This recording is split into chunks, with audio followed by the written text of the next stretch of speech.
வணக்கம். TSTS private limited companies discussion, psychology department discussion, all department conference meeting, world leaders discussion, kingdom countries discussion, doctor class discussion, status discussion, question answers discussion.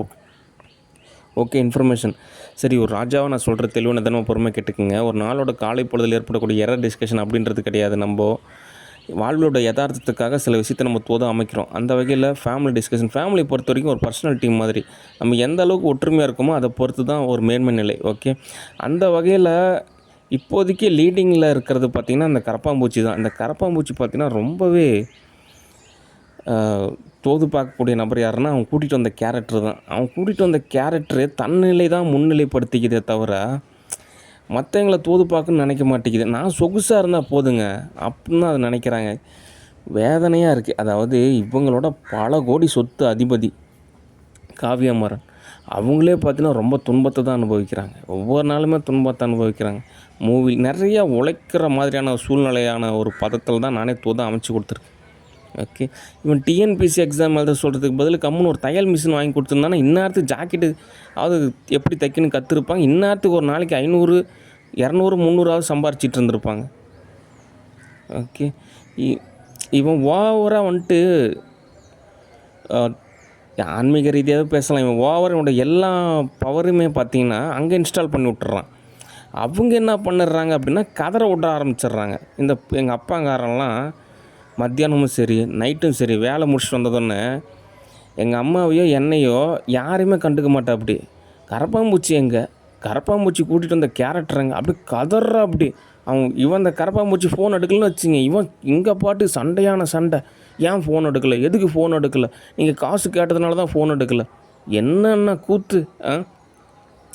இதில் வேறு இந்த கரப்பாம்பூச்சி என்ன ஒரு கருத்து சொல்கிறான் அப்படின்னா, நான் கன்ஸ்ட்ரக்ஷன் ஒர்க் ஆரம்பிச்சிருக்கேன். அதாவது கன்ஸ்ட்ரக்ஷன் ஒர்க்கை பொறுத்த வரைக்கும் அதில் வேலை செஞ்சு சித்திரவதையில் அனுபவித்து லாபம் சம்பாரித்து அதுக்கப்புறம் அதை ஹோல்டு செஞ்சு சரி ஒரு பதத்தில் தோது பார்த்துக்கலான்னு சொல்லிட்டு நானும் அமைதியாக இருக்கேன். ஓகே, அதிகபட்சமாக கன்ஸ்ட்ரக்ஷன் ஒர்க்கில் ஒரு நாளைக்கு போனோம்னா 1500 கிடைக்கும். கான்ட்ராக்ட் வேலை செஞ்சோம் அப்படின்னா தான் ஓரளவுக்கு காசு கிடைக்கும்.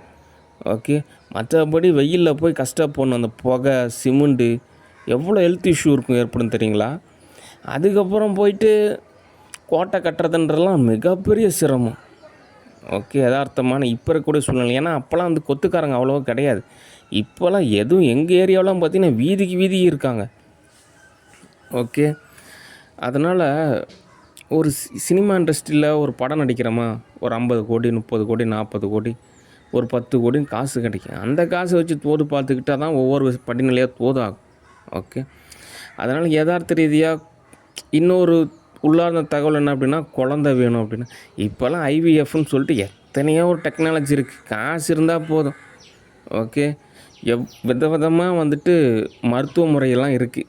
அதில் குழந்தை பெற்றுக்கலாம். ஓகே, இவங்க குழந்தை பெற்றுக்கணுன்னு ஒரு மைய நிலைப்பாட்டுக்காக ஏதோ சித்திரவதைப்படுத்துகிற மாதிரி இருக்குது. இந்த கரப்பாம்பூச்சிக்கு புரியல, வாழ்வியலோட யதார்த்தம் என்னன்னு புரியல. இவெல்லாம் என்றைக்கு புரிஞ்சு அதுக்கப்புறம் நமக்கெல்லாம் தோதை அமைச்சு கொடுத்து இந்த வீட்டை எடுத்து கட்டி எப்போ ஒரு கார் வாங்கி நல்ல வாழ்க்கை வாழ போகிறன்றது எனக்கு ஒன்றும் ஒரு கொஸ்டினாக தான் இருக்குது. ஓகே, ஏன்னா இவன் சம்பாதிக்கிறது இவனுக்கும் பற்ற மாட்டேதுன்றான், இவன் கூட்டிகிட்டு வந்த கேரக்டருக்கும் பற்ற மாட்டேதுன்றான். இதில் வேறு போதும் நகை எடுத்து கொடுத்தது. இன்னும் மேனாமணிக்கு அப்படியே உலக அழகியாக கூட்டிகிட்டு வந்துட்டான், நகை எடுத்து போட்டுக்கிட்டே இருக்கணுன்றான். சம்பாதிக்கிற காசெல்லாம் அந்த கேரக்டருக்கே தான் போகுது. ஓகே, அதவங்க கேட்டால் சோத்துக்கு வழி இல்லைன்றாங்க. ஐயோ சித்திரவதையாக இருக்குது. இவன் ஒரு தெளிவுக்கு வரணும். அப்போ தான் எனக்கு ஒரு பாதையானது ஒரு தோதாகும். ஓகே, ஏன்னா இப்போ இவன் தானே ஸ்பான்சர் லீடிங்கில் இருக்கான்.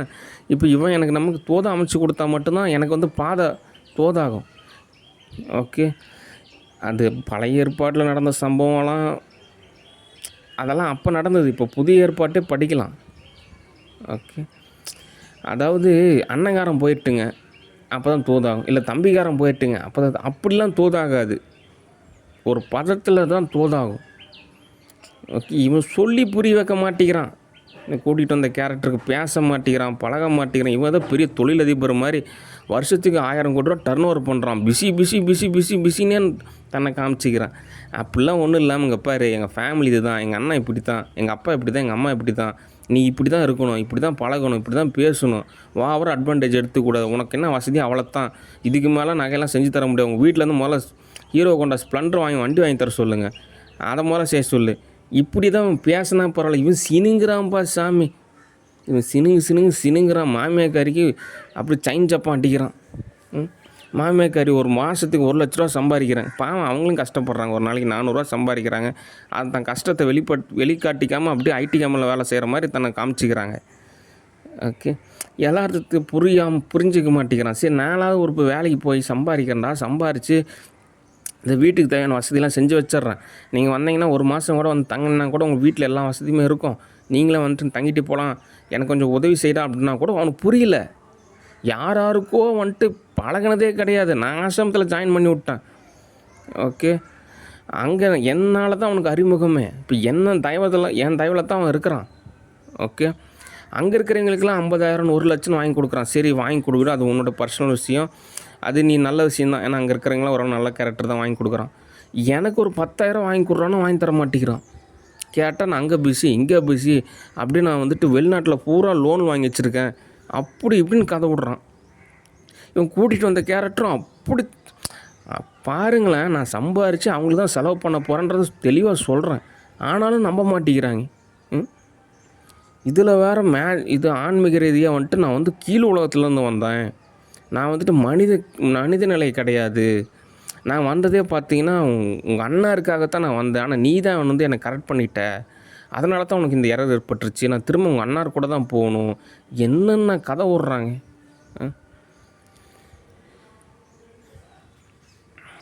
இதில் வேறு எங்கள் அப்பங்காரன் வேறு அவனுக்கு இருக்கிற செல்வாக்குக்கு ஏதோ ஒரு சில லட்சம் வாங்கி கொடுத்தா கூட நான் ஒரு செல்லு கிடையாது வச்சுக்குவேன். அவரே தான் நினச்சிக்கிறார் நான் வந்துட்டு மாதம் 1,50,000 சம்பாதிக்கிறேன் அப்படின்னு. ஊருப்பட்ட கடன் இருக்குது, அவருக்கு என்னென்னே புரியல. அவர் தான் சம்பாதிக்கிற காசு வச்சுக்கிட்டு எதுவுமே தோது பார்க்க முடியாதுன்றதே அவருக்கு புரியல. நம்ம பசங்க சம்பாரிச்சா தான் நம்மளை காப்பாற்ற முடியும், நம்ம வாழ்வானது மேம்படைன்றதே அவருக்கு புரியல. நானே தோது பார்த்துக்கிறேன்னு நினச்சி அவர் தோது பார்க்குறதுன்றது அவருடைய ஒரு பெருந்தன்மை. ஆனாலும் யதார்த்த ரீதியாக யதார்த்தமான ஒரு பதம் அவருக்கு புரியல. ஓகே, அதனால் ஏதோ வகையில் போட்டு குழப்பிக்கக்கூடாது. ஓகே, சரி, இப்போ என்ன தான் தீர்வு அப்படின்னா, அவன் கூட்டிகிட்டு வந்த கேரக்டரை வந்துட்டு கரப்பாம்பூச்சியை பொறுத்த வரைக்கும், அவன் கூட்டிகிட்டு வந்த கேரக்டரை பொறுத்த வரைக்கும் தெளிவாக சொல்லிடணும். முதல்ல அவன் அந்த கேரக்டரை மெருகேற்றவே கூடாது. நீ எதுக்கு தேவையெல்லாம் மெருகேற்றுற?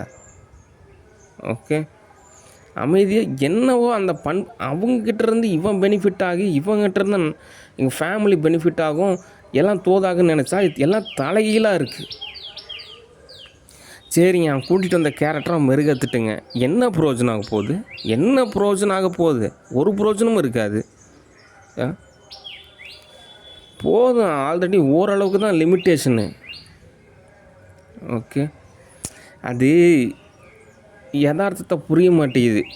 இவங்க இருக்கிற நிலைமைக்கு ஒரு லேப்டாப் அவங்க அம்மா கிட்ட சொல்லி கூட்டிகிட்டு வந்த கேரக்டரு அவங்க அம்மா கிட்ட சொல்லி எனக்கு ஒரு லேப்டாப் ஒன்று வாங்கி கொடுங்க, நான் லேப்டாப் வச்சுக்கிட்டே சம்பாதிக்கலாம், எவ்வளவோ சம்பாதிக்கலாம். இப்போ இருக்கிற காலகட்டத்தில் யாரையாவது புளிஞ்சு தான் சம்பாதிக்கணும்னு நினச்சா எப்படி தோதாகும்? சரியான மெண்டல் கேஸுங்களாக இருக்குதுங்க. இவங்களுக்கு காசு வேணும் அப்படின்றதுக்காக என்ன வேணால் பண்ணலாமா அப்படின்றது ஒரு சரியான முறையா அப்படின்னு கேட்டால் அப்படிலாம் கிடையாது. ஓகே, அதனால் எனக்கு வந்துட்டு ஓரளவு பாதை விலகணும். ஓகே, இந்த கன்ஸ்ட்ரக்ஷன் ஒர்க்கெலாம் நம்ம லேக்ஸ் கணக்கில் காசு இருந்தால் ஒன்றும் தெரிவிக்காது. நம்ம நிறைய காசு இன்வெஸ்ட்மெண்ட் செஞ்சுட்டு எனக்கே நிறைய ப்ராஜெக்ட் இருக்குது, அதில் தோது பார்த்துக்குவேன்.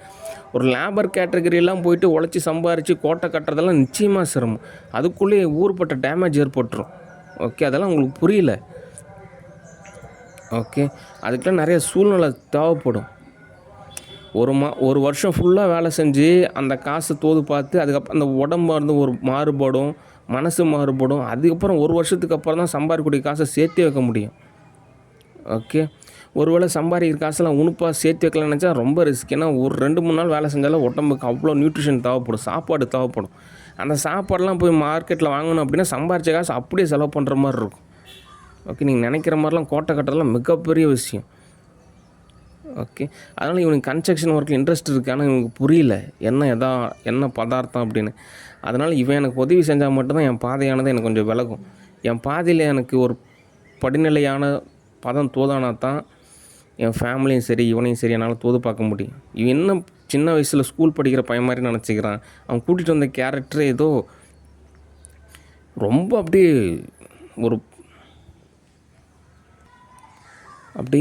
ஒரு பதத்தில் கொண்டாடுற அளவுக்கு நான் என்ன அவார்டு வாங்கியிருக்காங்களா? நோபல் பரிசு வாங்கியிருக்காங்களா, கின்னஸ் ரெக்கார்டு ஏதோ வாங்கியிருக்காங்களா, இல்லை ஒரு 1000 சர்டிஃபிகேட் வச்சுருக்காங்களா, என்ன குவாலிஃபிகேஷனு அப்படின்னு ஒரு கொஸ்டினாக இருக்குது. இப்படிலாம் பேசுறது எதுக்கு அப்படின்னா, யதார்த்தமான ஒரு வாழ்வியலை புரிஞ்சுக்கணும். இங்கே இருக்கக்கூடிய ரணத்தை புரிய மாட்டேங்குது. ஏதாவது சொகுசாக இருக்கிறப்பவே நம்ம வந்துட்டு ஓரளவு எல்லாமே பதத்தில் தோது பார்க்கணுங்கிறதெல்லாம் நிச்சயமாக சிரமம். ஓகே, அதனால் ஓரளவு முதல் டைம்லேயே நம்ம எல்லாத்தையும் சால்வ் பண்ணணும். ஓகே, அடுத்தடுத்த நிலையில் வந்துட்டு தோது பார்க்குறது சிரமம். அதனால் எப்போயுமே முதல் நிலையிலேயே நம்ம சால்வ் பண்ணணும். அதனால் இந்த ஆசிரமத்தை பொறுத்த வரைக்கும் என்ன தகவல் அப்படின்னா, நீங்கள் ஆணியே பிடுங்க வேணாம், அந்த கரப்பாம்பூச்சி ரெடி பண்ணுங்கள். அவன் மூளையை வந்துட்டு ரெடி பண்ணுங்க. அவனுக்கு எல்லாத்தையும் சொல்லி புரிய வைங்க. வாழ்வோட யதார்த்தம் என்ன எல்லாத்தையும் புரிய வைங்க. அதுதான் உங்களோட வேலையே. இல்லைன்னா காசும் கிடையாது, ஒன்றும் கிடையாது. போங்க, ஆசிரமத்துக்கு இருக்கக்கூடிய லைசன்ஸ் எல்லாத்தையும் கேன்சல் பண்ணிடுவோம். எல்லாம் தமிழ்நாடும் சரி, எல்லா இடத்துலையுமே ஆசிரமத்துக்கு வந்து இது பண்ணுங்கள், பேன் பண்ணுங்கள். எந்த நிலமும் வாங்கக்கூடாது, எந்த பிஸ்னஸும் செய்யக்கூடாது. ஓகே, புரோஜனமே இல்லை. என்ன புரோஜனம் இருக்குது? திங்கிறாங்க, தூங்குறாங்க, அவ்வளோதான். ஏதோ மெடிடேஷன் செய்கிறாங்க, என்ன புரோஜனம்? ஒரு புரோஜனமும் இல்லை. ஓகே, அதனால் அவனை ரெடி செய்யுங்க. அப்போ தான் அவன் எனக்கு ஏதோ வகையில் தோதாக இருப்பான். ஓகே, இன்னும் இது வந்து வெறும் நார்மல் ஸ்டேட்டஸில் இருக்கக்கூடிய ஏதோ ஒரு முதல் நிலையில் தான் இருக்குது. இன்னும் அடுத்தடுத்த நிலையிறன்னா ரணமாகும். அதுக்குள்ளேயே நம்ம எல்லாத்தையும் சால்வ் பண்ணணும். ஓகே, அதனால் ஃபேமிலி பொறுத்த வரைக்கும் கரெக்டாக இருக்கு. நீங்கள் சித்தப்பாலாம் ஒரு பாவம், அம்மாஞ்சி கேரக்டர் மாதிரி சொன்னாலும் புரியாது. ஓகே, பொறுப்பேற்று நடத்திக்க மாட்டார். எங்கள் சித்தி அது எதுக்கு இருக்குன்னே தெரில, தினந்தோறும் வயிற்ற பிடிச்சி இழுக்கிறது தான் அவனோட வேலையே. இதில் வேறு யாரோ இவங்க வயிற்றல் பிடிச்சிருக்கிறாங்களா, அவங்க வயிற்ற பிடிச்சிருக்கிறாங்களான்னு ஒரு கொஸ்டினாக வேறு இருக்குது. ரியாலிட்டியாக உதவ மாட்டேங்கிறாங்க. சரிங்க, வாழணும்னு ஆசைப்பட்றோம், காசு கொடுங்க, நாங்கள் பிஸ்னஸ் பண்ணுறோம், உங்களையும் காப்பாற்றுறோம். புரியல, என்ன பண்ண முடியும்? சொல்ல தான் முடியும், வேறு என்ன பண்ண முடியும்? சரி, அடுத்த தகவல். ஸ்டாலின் டிஸ்கஷன். ஸ்டாலின் அவர்களே, நீங்கள் உங்களுக்கும் ஆஃபீஸுக்கும் சம்மந்தமே கிடையாது. நீங்கள் தயவு செஞ்சு ரிட்டையர்மெண்ட் எடுத்துக்கோங்க. உதயநிதி ஸ்டாலின் நீங்கள் மட்டும்தான் இப்போது டிஎம்கேவோட தலைவராக இருக்கீங்க. நீங்கள் தான் பொறுப்பேற்று நடத்தணும். ஸ்டாலின்லாம் இனிமேல் அவ்வளோதான். அவருக்கெல்லாம் இனிமேல் சட்டசபையிலும் இடம் கிடையாது, தேர்தலையும் இடம் கிடையாது. அவர் தான் அவர் ரிட்டையர்மெண்ட் ஆகிட்டார். நீங்கள் தலைகீழ நின்று தண்ணி குடித்தாலும் அவர்லாம் இனிமேல் ஜெயிக்க வைக்கிறது நிச்சயமாக சிரமம் தான். அவ்வளோதான் அவர். இதுக்கு மேலே நல்லா காப்பாற்றுறதெல்லாம் நிச்சயமாக சிரமம். ஸ்டூடியோவில் தோது பார்க்குறதே எனக்கு ஒரு கொஸ்டினாக தான் இருக்குது. ஏன்னா இந்த பதத்தில் இருந்துட்டு எங்கே போய் படம் எடுத்து அதை திரையரங்கு கொண்டு வந்து இன்னும் எத்தனை வருஷம் ஆகுமோன்னு தெரில. கடைசியாக பார்த்தா என்ன நிலமை ஆகும் அப்படின்னா, ஏஐ வச்சு பயன்படுத்தி அவர் மாதிரியே ஒரு உருவத்தை வச்சு தான் படம் எடுக்குன்ற மாதிரி நிலை ஏற்படுமோ அப்படின்ற ஒரு அளவுக்கு ஒரு யதார்த்தமான நிலை இருக்குது. அதனால் டிஎம்கே பொறுத்த வரைக்கும் இனிமேல் உதயநிதி ஸ்டாலின் அவர் தான் தலைவர். அவர் என்ன சொல்கிறாரோ அதே கேளுங்க. ஓகே, அடுத்து இந்த மாமன்னன் ஆடியோ லான்ச்சில் ஒருத்தன் சமைச்சாப்படி, அந்த சமையல்காரனுக்கு ஒரு கான்ட்ராக்டே இல்லையாப்பா சாமி. எப்போ பார்த்தானே இங்கே கிராமத்தையே ஃபோக்கஸ் பண்ணி எல்லாரையும் வயிற்ற கலக்கி விட்றதே வேலையை வச்சுருக்கேன். ஒரு சமையல்காரனா பெருமையாக இருக்கணும். தெரியாதனமாக இன்றைக்கி ஆடியோ லான்ச்சில் சாப்பிட்டோம்பா ஒரு பிரியாணியும் 2 முட்டையும். ஒரு வாரம் பயங்கர சித்திரவதை. அதை இவங்க என்ன பாருங்கள், மனநிலை எப்படி இருக்குது? ஒரு செஃப்போட மனநிலை பாருங்கள் எப்படி இருக்குது.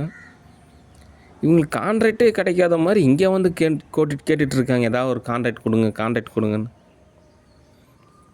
அதனால் ஒரு செஃப்னா பரவாயில்லைங்க, அவங்க சாப்பாடு சாப்பிட்டேங்க, நல்ல ஒரு எனர்ஜெட்டிக்காக இருந்தது, நல்ல தரமான சாப்பாடு அப்படி சொன்னால் பரவாயில்ல. சாப்பிட்டேங்க, ஒரு வாரம் பயங்கர சித்திரவதைங்க. ஐயோ ஏன் தான் அந்த சாப்பாடு சாப்பிட்டேன்னே தெரில அப்படின்ற மாதிரி தான் ரிசல்ட்டே இருக்குது. இதில் எங்கே போயிட்டு நான் உங்களுக்கெல்லாம் என்ன ஆர்டர் நான் பிடிச்சி தர்றது? ஓகே, எந்த ஒரு சமையல்காரனாவது சாப்பிட்ட சாப்பாட்டை வந்து இப்படியெல்லாம் துன்பத்தை ஏற்படுத்துகிற மாதிரி நடந்துக்குவாங்களா? நல்லா சாப்பிட்டு நல்லா ஜீரணமாகி நல்லா இருக்கணும்னு தான் நினைப்பாங்க. இவங்க அப்படியே ஆப்போசிட்டாக இருக்கிறாங்க. அப்புறம் எங்கே போய் கான்ட்ராக்ட் கொடுக்குறது? காலங்காத்தெல்லாம் வராதிங்க, எப்பயுமே வராதிங்க.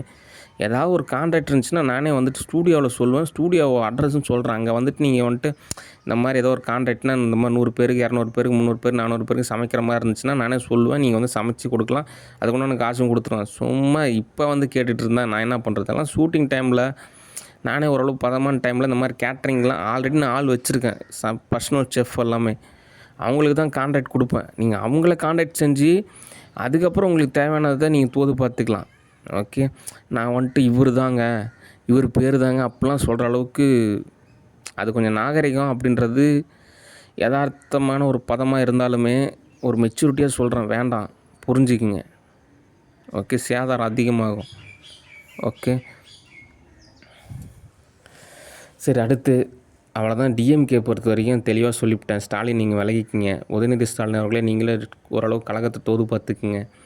அப்புறம் நீங்கள் சட்டசபையை தோது பார்த்துங்க. எதிர்க்கட்சி என்னவோ அதன்படி செயல்படுங்க. காலங்காத்தால என்னை தேடி தோது பார்க்குறது, என்ன தோது பார்க்குறதெல்லாம் விட்டுருங்க. ஓகே. ஏன் அப்படின்னா என் ஸ்டேட்டஸ் உங்களுக்கே தெரியும். ஓகே. என்ன துன்புறுத்துனால உங்களுக்கு இன்னும் நஷ்டம் தான் ஏற்படும். ஓகே.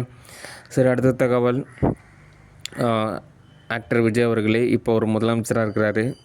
என்ன தகவல் அப்படின்னா, அதாவது இப்போ பேசக்கூடிய தகவல் எல்லாமே உளவியல் ரீதியான ஒரு தகவல் தான். ஓகே. இன்றைக்கி கிடையாது, நாளைக்கு கிடையாது, இன்னும் ஒரு 50 வருஷத்துக்கு நீங்கள் உங்களை தோது பார்த்துக்கலாம். அந்த அளவுக்கு உங்களுக்கு காசு இருக்குது, அந்த அளவுக்கு உங்களுக்கு ஒரு பதமும் இருக்குது. ஓகே. அதனால் இங்கே நடக்கக்கூடிய நிகழ்வு எல்லாமே நம்ம பார்த்துட்டு நம்ம ஏதோ ஒன்று தோது பார்த்துட்டே இருந்தோம்னு வச்சிங்க, உங்களுக்கு தோதாகும், எனக்கு என்ன தோதாகும். ஓகே. அதனால் கவர்மெண்ட் அப்படின்றது எனக்கெல்லாம் காசு கிடைச்சா தான் நான் தோது பார்ப்பேன். ஓகே. அதுவும் ஒரு நாள் விட்டு ஒரு நாள் தோது பார்ப்பேன், இல்லைனா வாரத்துக்கு ஒரு டைம் தான் தோது பார்ப்பேன். ஓகே. உங்களுக்கு வந்துட்டு நீங்கள் கம்ஃபர்ட் ஜோனில் இருக்கீங்க. கம்ஃபர்ட் ஜோன்னா பட்டர்ஃப்ளை அட்டாக் வாங்காமல் இருக்கீங்க, அப்படி கிடையாது. உங்களுக்கு தேவையான அளவுக்கு சோறு இருக்கும், ட்ரெஸ் இருக்கும், காசு இருக்கும், எல்லாமே உங்களுக்கு ஓரளவு பதமாக இருக்கும். ஆனால் எனக்கு அப்படி கிடையாது. எனக்குலாம் ரணமாக இருக்குது. ஓகே. முதல்ல நான் வந்து சேஃப் ஜோனுக்கு வரணும். எனக்கு ஏதோ ஒரு கேஷ் வேணும், அப்போனா தான் நான் தோது பார்ப்பேன். நடக்கக்கூடிய நிகழ்வு எல்லாமே சரிங்க, இதை ஒன்றும் பெரிய விஷயம் இல்லை. ஒரு 10 வருஷம் ஆஃபீஸ் வேலை செஞ்சது தான். டைம் பூரா நம்ம கவர்மெண்ட்டுக்கே இன்வெஸ்ட் பண்ணுறோம். ஒரு நாளோட பொழுதில் நிறையா எடிட் செஞ்சு அங்கே இங்கே சேகரித்து எல்லா வேலையுமே நான் கவர்மெண்ட்டுக்கே டைம் ஸ்பெண்ட் வச்சுங்க. எனக்கு காசு அந்த நாளோட பொழுது முடிஞ்சு போயிடும். அப்போ எனக்கு காசுக்கு நான் எங்கே போவேன்? ஓகே. நான் எங்கே போய் கேட்குறது? நான் இந்த மாதிரி எனக்கு தேவை இருக்குங்க, எனக்கு காசு தேவை அப்படின்னு யார்கிட்ட போய் கேட்க முடியும்? அதனால் உணுப்பாக இருக்கிறன்ற பேரில் சேதாரத்தை ஏற்படுத்தக்கூடாது. நீங்கள் தனியாகவே நிர்வகிங்க, நீங்கள் கற்றுக்குங்க. ஓகே. நான் ஆல்ரெடி சொல்லியிருந்த முதல்ல கேஷ் அனுப்புங்க, அப்போ தான் தோதாகுன்னு சொல்லிட்டேன். அவ்வளோதான். ஒரு பதத்துக்கு தான் நான் தோது பார்ப்பேன். ஏன்னா எனக்கு கேட்கக்கூடிய ஒவ்வொரு நிமிஷமும் எனக்கு அவ்வளோ வேல்யூபிளானது. ஓகே. இப்போ எனக்கு இருக்கக்கூடிய ஒவ்வொரு நிமிஷமும் எனக்கு அப்படியே ஒரு 100 வருஷத்துக்கு எனக்கு தேவையான அளவுக்கு ஒரு பதமாக தேவைப்படுது. ஓகே. அதனால் நான் ஒரு 100 வருஷத்தை வந்துட்டு நான் வந்துட்டு லாஸ் பண்ணக்கூடாது. ஓகே. எனக்கு கிடைக்கக்கூடிய என்ன உங்களுக்கு புரியுற மாதிரியே சொல்கிறேன்னு வச்சிங்க, எனக்கு கிடைக்கக்கூடிய ஒவ்வொரு நிமிஷமும் ஒரு 1000 வருஷத்துக்கு சமம். 1000 வருஷத்துக்கு உண்டான ஒரு டைமை வந்துட்டு நான் வந்துட்டு உங்கள்கிட்ட இன்வெஸ்ட் பண்ணுறேன்னு வச்சிங்க, எனக்கு ப்ராஃபிட் கிடைச்சா ஒன்றும் ஓகே. கடைசியில் அண்ணனுக்கு ஒரு ஊத்தப்பம் அப்படின்ட்டிங்கன்னா என்ன பண்ணுறது? அதம்மா எப்படி பார்த்தாலுமே நான் கவர்மெண்ட்டை தோது பார்ப்பேன். ஏன் அப்படின்னா கவர்மெண்ட்டு தோது பார்த்தா தான் நம்மளும் தோதாக முடியும். அதுன்றது யதார்த்தமான ஒரு நியதி தான். ஓகே. அதுக்குன்னு ஒரு பகுத்தறிவாக புரிஞ்சுக்கணும். சரி, இன்றைக்கி என்ன தகவல் அப்படின்னா நான்லாம் ஒரு பொறுமையாக தான் தோது பார்த்து சொல்லுவேன். ஓகே. வேணால் ஒரே ஒரு தகவல் இருக்குது. முட்டை விலையெல்லாம் கொஞ்சம் அதிகமாக இருக்குது. ஓகே. நீங்கள் நாமக்கலுக்கு போங்க, அந்த என்னங்க எதனால் இவ்வளோ முட்டை விலை ஏறுது? ஏதாவது முட்டையெல்லாம் கொஞ்சம் பார்த்திங்கன்னா சீப்பாக கிடைக்கணும். முட்டை, பால் அதுவாவது சீப்பாக கிடைக்கணும். ஓகேண்ணா, வருமானம் ஒரு கொஸ்டினாக இருக்குது. ஓகே. சம்பாதிக்கிறதுக்கு திங்கிறதுக்கே போயிடுச்சு அப்படின்னா என்னத்தை போய் சேர்த்து வச்சு என்ன அடுத்த படிநிலை தூது பார்க்குறது? ஓகே. இதை வேறு நான் அப்லோட் பண்ணணும். ட்ரம்ப்புக்கு நான் வந்து முட்டையை காமிச்ச மாதிரி இவருக்கு நான் வந்துட்டு முட்டையை காமிச்சு அப்லோட் பண்ணால் தான், அதாவது இந்த கௌரவ பொழப்பு எதுக்கு?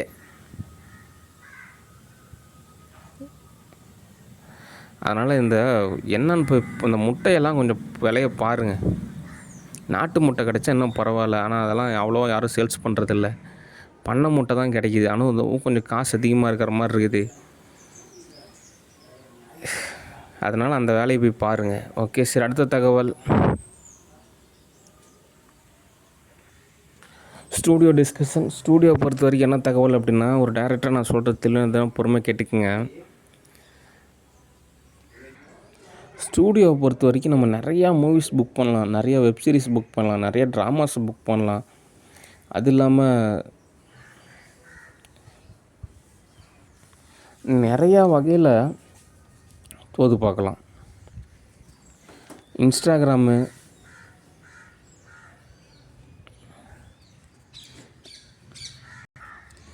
சில வெட்டிங் ஃபங்க்ஷன்ஸு, இந்த யூடியூப்ஸு, அதுக்கப்புறம் சில ஆப்ஸு, சொல்லப்போனால் சினிமா இண்டஸ்ட்ரி பொறுத்த வரைக்கும் எல்லா வகையிலுமே வந்து பார்த்திங்கன்னா லாபம்தான். ஓகே, இந்த வாழை மரம் மாதிரி. ஓகே, வாழை மரம் எடுத்துட்டிங்கன்னா எல்லா வகையிலுமே அந்த மரம் லாபம்தான். அந்த மாதிரி தான் ஸ்டூடியோவுமே. ஓகே, அதனால் இங்கே நடக்கக்கூடிய ரணத்தை எல்லாத்தையுமே நம்ம பார்த்துட்டு இவ்வளோ ரணமாக இருக்க, சரி கர்மாவெல்லாம் சால்வ் ஆகட்டும்னு சொல்லிட்டு நம்ம ஒரு மூவி புக் பண்ணுறோன்னு வச்சுங்க. புக் பண்ணி முடிச்சதோடனே நமக்கு ஏதாவது ஒரு கேஷ் கிடச்சிச்சு, ஒற்றுமையாக இருக்காங்க, ஒருத்தர் அனுசரிச்சிக்கிறாங்க, ஓரளவு அவங்க சாப்பிட்ற சாப்பாட்டில் ஃபுட்டாவது ஓரளவு ஷேர் செஞ்சுக்கிறாங்க. வாங்க காசு இல்லைனாலும் பரவாயில்ல, எங்கள் வீட்டுக்கு வாங்க, டின்னர் சாப்பிட்லாம், வாங்க ஒரு வேளை சாப்பாடாவது நான் உங்களுக்கு தரோம் அப்படின்னா கூட ஓரளவு பரவாயில்ல. ஃபுட்டு ஷேர் செஞ்சுக்கலாம். இல்லை ஏதாவது கிஃப்ட்டாக நான் உங்களுக்கு பொருள் கொடுக்குறேங்க, அதை வச்சு நீங்கள் ஏதாவது பொது பார்த்துக்குங்க அப்படின்னா கூட பரவாயில்ல. அல்லது ஏதாவது ஒரு வார்த்தை ஆறுதலாக கூட பேசலாம். அல்லது இன்னும் ஓரளவு ஒரு பதத்தில் ஒரு மெச்சூரிட்டியாக ஓரளவு தொகை இருக்குங்க, இதை வச்சு கொஞ்சம் அட்ஜஸ்ட் பண்ணிக்கிங்க, அதுக்கப்புறம் நம்ம எதனா தோது பார்த்துக்கலாம் அப்படின்னா கூட பரவாயில்ல. ஓகே, வெறும் உணர்வு நிலையை மட்டும்தான், மனது நிலையை மட்டும்தான் பயன்படுத்துகிறாங்க. அப்படியே தகிக்கிறோம், வேதனையாக வேதனைப்படுறோம். அது தீர்வாகாது. ரியாலிட்டியாக தீர்வாகணும். ரியாலிட்டி எப்படி தீர்வாகும்? அட்லீஸ்ட் ஏதாவது ஒரு கேஷ் அனுப்புனா தான் தீர்வாகும். அது ஒரு ப்ரொடியூசர் அப்படின்ற ஒரு பதத்தில் ஆர்டிஸ்ட்டை பொறுத்த வரைக்கும் அவங்க தான் காசு தருவாங்க. ப்ரொடியூசர் அப்படின்றவங்க தான் காசு தருவாங்க. எந்த ஆர்டிஸ்ட்டுமே வந்துட்டு நான் நடிக்கிறேங்க, நான் ஓரளவு கேஷ் தரேங்க அப்படின்னு சொல்லிட்டு எந்த ஸ்டுடியோலையுமே தோது பார்க்க மாட்டாங்க. அந்த ஒரு பழக்கத்தாலேயே என்னவோ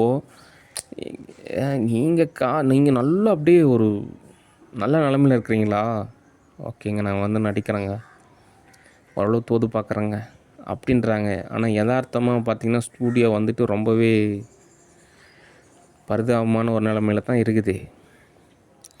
அதனால் இவ்வளோ ரணத்துலையுமே நம்ம ஒரு மூவி புக் பண்ணுறோம் அப்படின்றப்போ அதில் நிறைய டேமேஜஸ் படுறதுக்கு நிறைய சான்சஸ் இருக்குது. அதனால் அட்லீஸ்ட் ஒரு 10,000, ஒரு 50,000, ஒரு 1,00,000னா கூட பரவாயில்ல, ஏதோ தோது பார்க்கலாம். ஓகே, என்னவோ எம்எஸ்சிஎம் மூவியாக இருந்தாலும் சரி, இல்லை நார்மல் மூவியாக இருந்தாலும் சரி, அல்லது வெப் சீரிஸாக இருந்தாலும் சரி, ஒரு ட்ராமாவாக இருந்தாலும் சரி, இவங்களெல்லாம் பொறுத்த வரைக்கும் துன்பம் எவ்வளோ வேணால் படுறாங்க, தற்கொலை கூட செஞ்சுக்கிறாங்க. ஆனால் காசு ரியாலிட்டியான ஒரு தீர்வு அப்படின்னா தோது பார்க்குறது கொஞ்சம் சிரமங்க அப்படின்றாங்க. என்ன தான் இப்படிப்பட்ட நபர்களை வச்சுக்கிட்டு எப்படி தான் ஸ்டூடியோ நடத்துறது அப்படின்றது ஒரு கொஸ்டினாக தான் இருக்குது. ஒரு இஷ்யூ இருக்குது, அதுக்கு என்ன தீர்வு அப்படின்றது யோசிக்க மாட்டேங்கிறாங்க. அதை செயல்படுத்தணும், அப்போ தான் அடுத்த பதமானது தோதாகணும்னு நினைக்க மாட்டேங்கிறாங்க. அதனால் ஸ்டூடியோ நினச்சாலே அப்படியே ரொம்பவே இருடலாக இருக்குது. ஆனாலும் நிறையா மூவி புக் பண்ணணும், நிறையா உழைக்கணும், அப்போ தான் தீர்வு கிடைக்கும். ஓகே,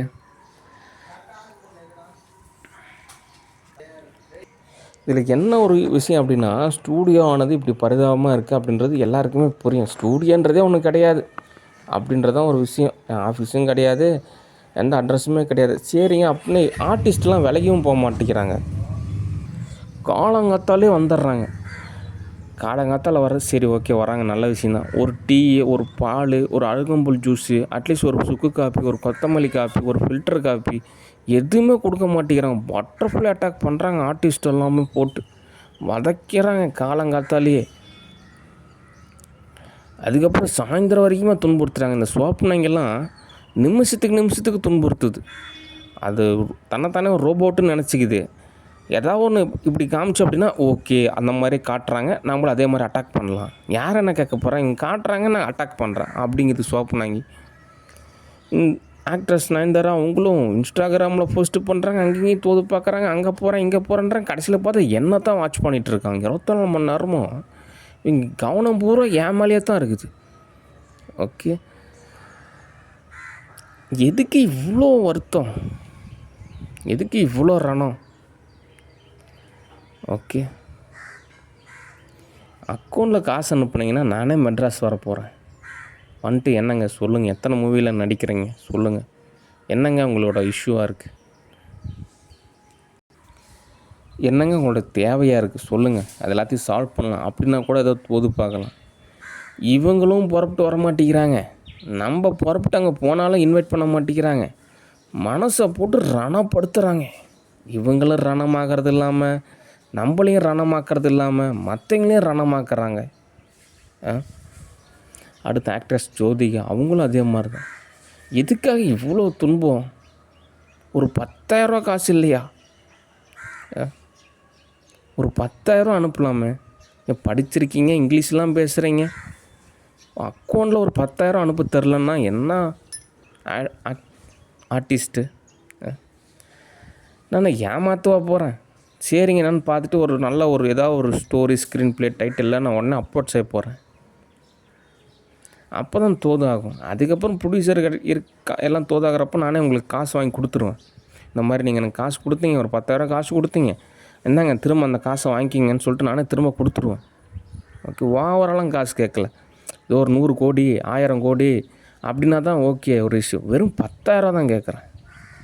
ஓகே, அது கூட செஞ்சு தரல அப்படின்னா நான் என்ன பண்ண முடியும்? ஓகே, இவங்க ரணமாகிறது இல்லாமல் என்னையும் வேதனைப்படுத்த வைக்கிறாங்க. ஓகே, அது கலைத்துறைனா நீங்கள் நினைக்கிற மாதிரி ரொம்ப ஒரு சினிமாவில் அப்படியே ஃபைட்டு அப்படி இப்படிலாம் இருக்கும். உண்மையை சொல்லப்போனால் அது ஒரு மென்மையான துறை. மென்மையிலும் ரொம்ப மென்மையான ஒரு துறை. அது உச்சபட்ச துறை தான். இருந்தாலும் நீங்கள் பைபிள் எடுத்து படித்து பார்த்தீங்கன்னாலே தெரியும். இந்த பரலோகம் போனால் அங்கே போனால் வார் சண்டை அப்படிலாம் இருக்குது. ரொம்ப சாஃப்டாக இருப்பாங்க. ஒரு உயர்வு நிலை எப்பயுமே கொஞ்சம் சாஃப்டாக தான் இருக்கும். அதனால் அவங்க ஓரளவு சாஃப்டாக தான் இருக்காங்க. ஆனாலும் யதார்த்தத்தை புரிஞ்சிக்க மாட்டேங்கிறாங்க. ஓகே, கேமரா ஆன் அப்படின்றப்ப மட்டும் பர்ஃபார்மன்ஸ் பண்ணால் போதும். ரியாலிட்டி எதுக்கு இவ்வளோ இதெல்லாம் ஒரு கெமிஸ்ட்ரி லெவலில் மாறுபடும். ஏன் அப்படின்னா, நம்ம ஒரு மூவி எடுக்கிறோம், இப்போ ஒரு காமெடியான ஒரு மூவி எடுக்கிறோன்னு வச்சு, ஒரு நகைச்சுவையான ஒரு மூவி எடுக்கிறோம். அந்த மூவி நம்ம எடுக்கணும், நம்ம ரொம்ப ஹாப்பியாக இருக்கணும், ரொம்ப ஒரு நல்ல எல்லா வகையிலும் நம்ம தோதாக இருந்தால் தான் அந்த மூவி எடுக்கிறதுக்கு உண்டான அந்த ஃப்ரீக்குவன்சி, அந்த ஆரா எல்லாமே தோதாகும்.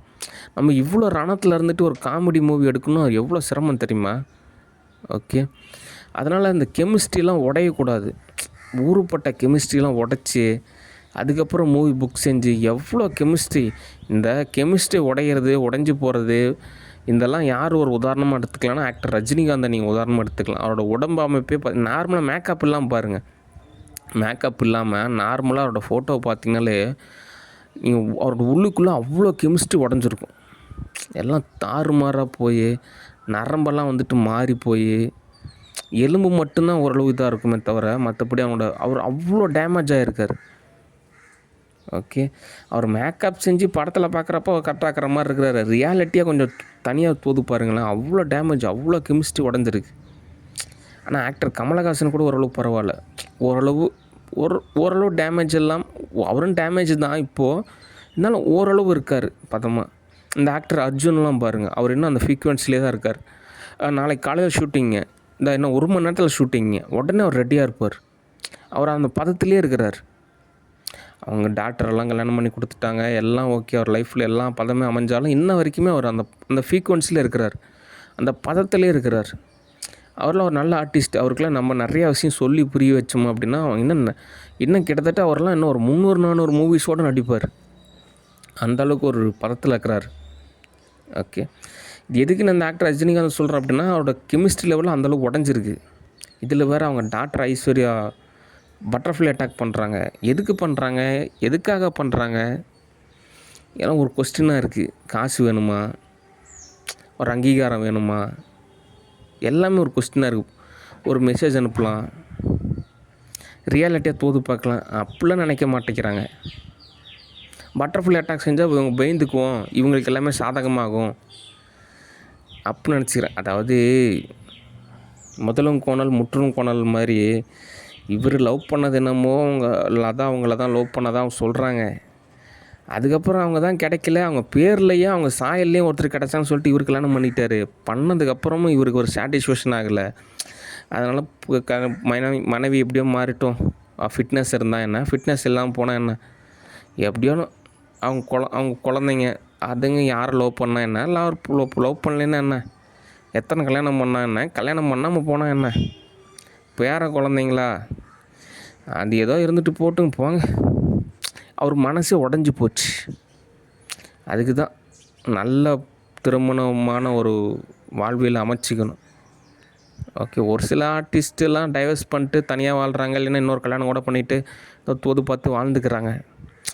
சரி, கல்யாணம் பண்ணிட்டோம், டைவர்ஸ் பண்ணுறது சிரமம், வாழலான்னு சொல்லிட்டு வாழ்ந்தார். இன்றைக்கி வரைக்குமே அவர் கெமிஸ்ட்ரிலாம் உடஞ்சி போய் கிடக்குது. ஓகே, அதான் கௌரவம். கர்நாடகாவிலேருந்து வந்துட்டோம், சரி தமிழ்நாடு திரும்ப போனால் என்ன ஆகுறது?